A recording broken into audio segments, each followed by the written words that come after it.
Tetapi menurut saya justru dalam hal seperti itu membuatkan melayani istri dalam banyak hal, justru pernikahan Kristiani atau pernikahan kudus terwujud.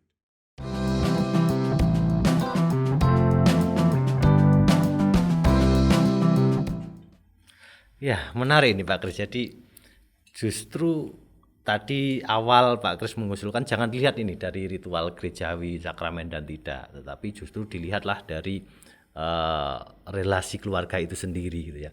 Relasi yang seperti Kristus dan gerejanya. Dari sinilah harusnya muncul sebuah ritual ini.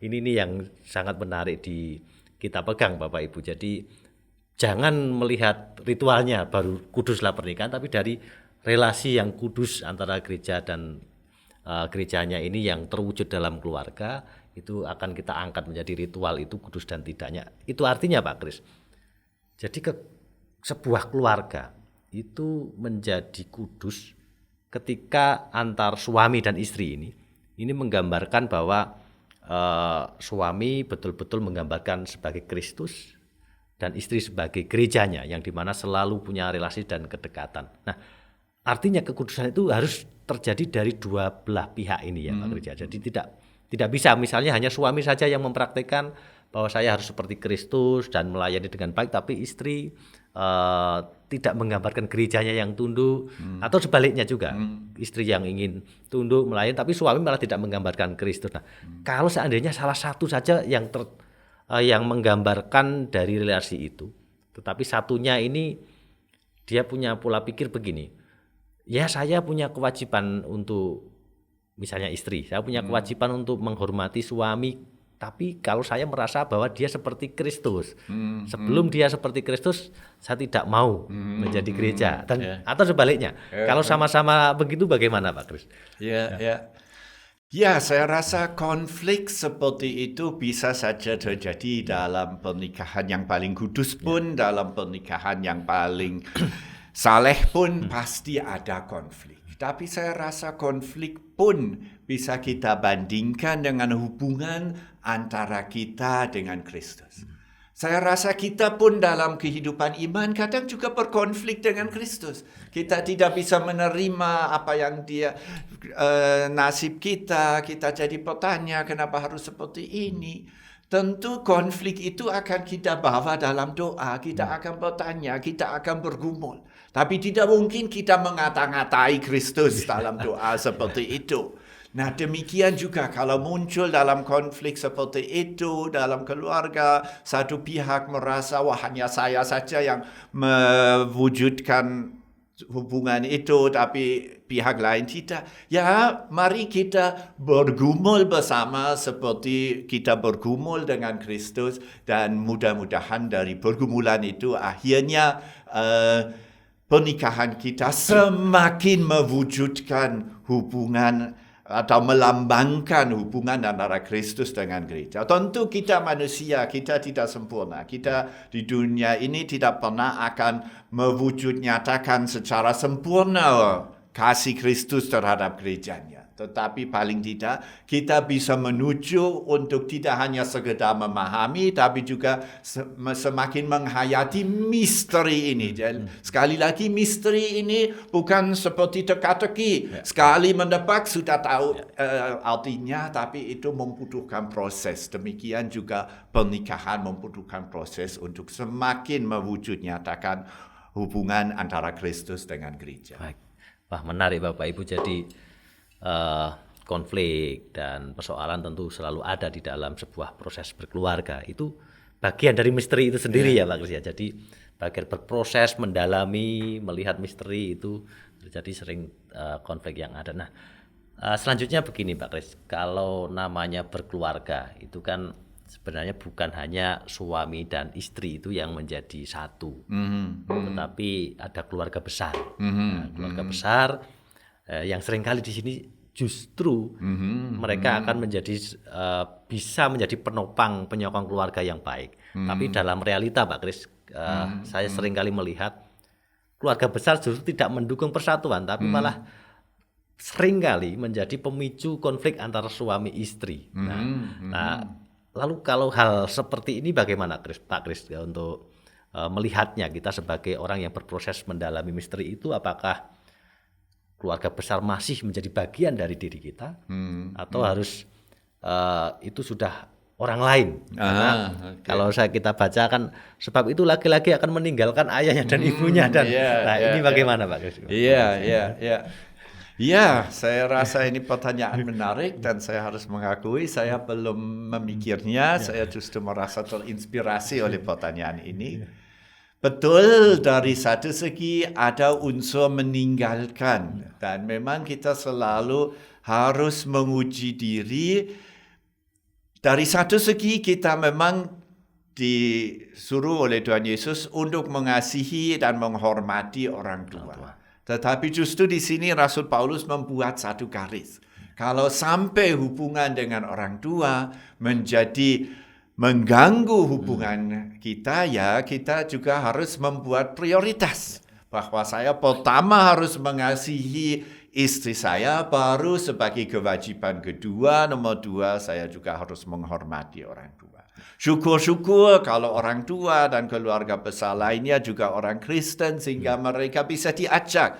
Coba, mari keluarga kita mendukung agar hubungan kami betul-betul mewujudkan kasih antara Kristus dengan gereja. Tapi kalau tidak, ya kita masih hidup dalam dunia dan memang kita kadang harus membuat prioritas yang pertama bahwa bagaimanapun istri ataupun suami adalah orang pertama yang harus kami kasihi, baru setelah itu menghormati orang tua. Baik, terima kasih Pak Kris. Jadi kalau orang sudah berkeluarga, keluarga intinya ya pasangannya itu. Jadi keluarga besar itu bagian dari keluarga, tapi yang inti adalah, ya ini cukup menarik Pak Kris. Jadi seringkali keluarga Kristen di sini harus dipegang, karena seringkali saya sebagai pendeta pun banyak jemaat yang datang mengatakan, Pak ini bagaimana, itu konflik antara pasangan dan orang tuanya selalu terjadi seperti itu. Nah kalau kita kaitkan dengan kekudusan, berarti terkait kudus yang misteri dan relasi yang terjadi di dalam keluarga inti ini, begitu ya. Jadi penjagaan kekudusan dan berjuang semakin mendalami misteri itu ya hanya terjadi di dalam keluarga inti ini, begitu Pak Kris. Nah, lalu begini, apakah keluarga yang kudus ini hanya terjadi di dalam keluarga Kristen saja Pak Kris? Kalau misalnya kan banyak sekali juga keluarga-keluarga di luar kita juga memiliki relasi yang bagus, yang baik. Lalu bagaimana? Mungkin mereka tidak sadar kalau mereka ini punya relasi yang baik.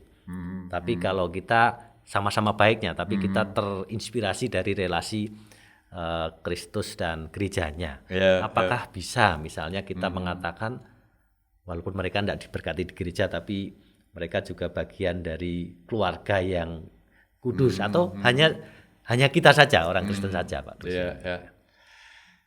Ya, saya rasa tentu Tuhan ingin memberkati seluruh ciptaan, seluruh manusia, baik yang Kristen maupun yang tidak Kristen, bahkan binatang dan tanaman.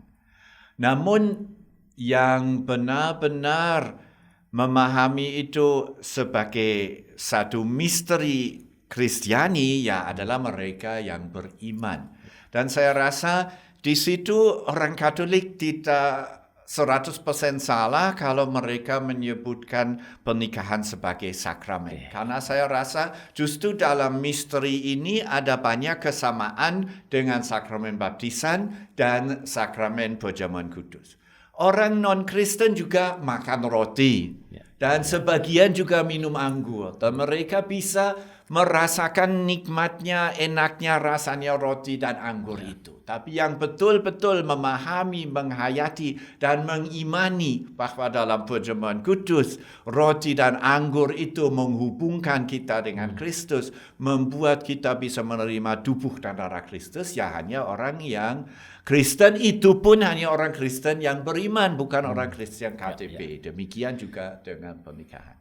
Wah, ini menarik Pak Kris. Jadi ternyata kesadaran untuk kita benar-benar menghayati bahwa saya seperti Kristus dan gereja itu sangat penting dalam kekudusan gereja. Tidak sekedar mengasihi, tidak sekedar berelasi dengan baik di keluarga, tapi iman yang menyadari betul bahwa Kristus bersama saya dan gereja ini harus saya hormati. Ini adalah bagian yang tak terpisahkan dari kekudusan itu. Nah, lalu saya sering mendapat pertanyaan juga Pak Kris ini. Kalau kita melihat di Perjanjian Lama itu kan kok banyak sekali seperti Daud istrinya banyak, terus ada Salomo apalagi itu punya istri banyak. Lalu di Perjanjian Baru kita menemukan tidak bisa, pokoknya harus satu, gitu ya. Tidak boleh poligami, poliandri itu tidak boleh.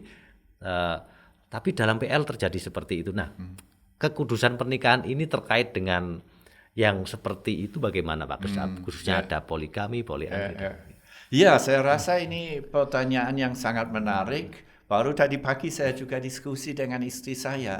Di Perjanjian Baru pun tidak ada satu ayat pun yang mengatakan bahwa orang tidak boleh memiliki istri lebih dari satu. Kecuali untuk penadua. Untuk penadua dikatakan jelas istrinya hanya boleh satu. Tapi kalau saya bukan penadua, orang bisa menantang. Kalau saya bukan penadua, kenapa tidak boleh memiliki istri lebih dari satu? Juga banyak pemuda tanya kepada saya, kenapa GKJDU begitu tegas tidak boleh ada hubungan seks sebelum pernikahan sampai harus pengakuan dosa segala. Tidak satu ayat pun yang mengatakan bahwa itu dilarang. Tapi justru kalau kita memahami misteri dari pernikahan itu, kekudusan pernikahan itu, kita tahu Kristus kita hanya satu. Kita tidak memiliki beberapa Kristus. Dan juga pada dasarnya Kristus hanya menghendaki satu gereja. Meskipun ada sekian banyak denominasi, ada Protestan, ada Katolik, bagi Kristus hanya ada satu gereja. Maka itulah menjadi dasar. Kenapa seorang suami tidak boleh beristri lebih dari satu dan seorang istri tidak boleh bersuami lebih dari satu. Dan juga itu menjadi dasar kenapa kita tidak coba-coba.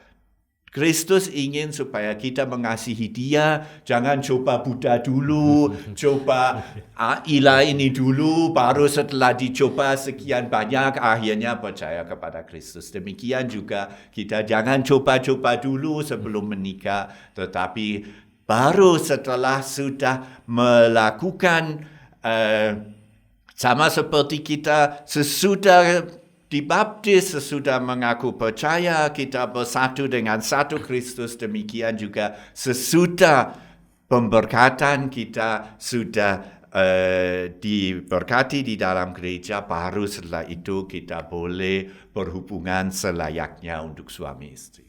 Ya, terima kasih Pak Kris. Jadi walaupun ada banyak penggambaran di dalam kisah-kisah lama misalnya, walaupun di Alkitab Perjanjian Baru juga tidak menyebutkan harus satu, tetapi kalau berpijak dari relasi Kristus dan gerejanya itu memang menggambarkan hanya satu dan satu-satunya. Itu yang ini sangat menarik. Jadi Bapak Ibu, pernikahan yang satu suami satu istri adalah pernikahan yang kudus di dalam kekristenan. Nah, lalu kalau yang satu-satunya Pak Kris, kita juga dalam realita kehidupan itu juga berjumpa dengan banyak persoalan, khususnya tentang perceraian. Dalam keluarga ini seringkali terjadi. Memang di dalam aturan GKJTU perceraian memang tidak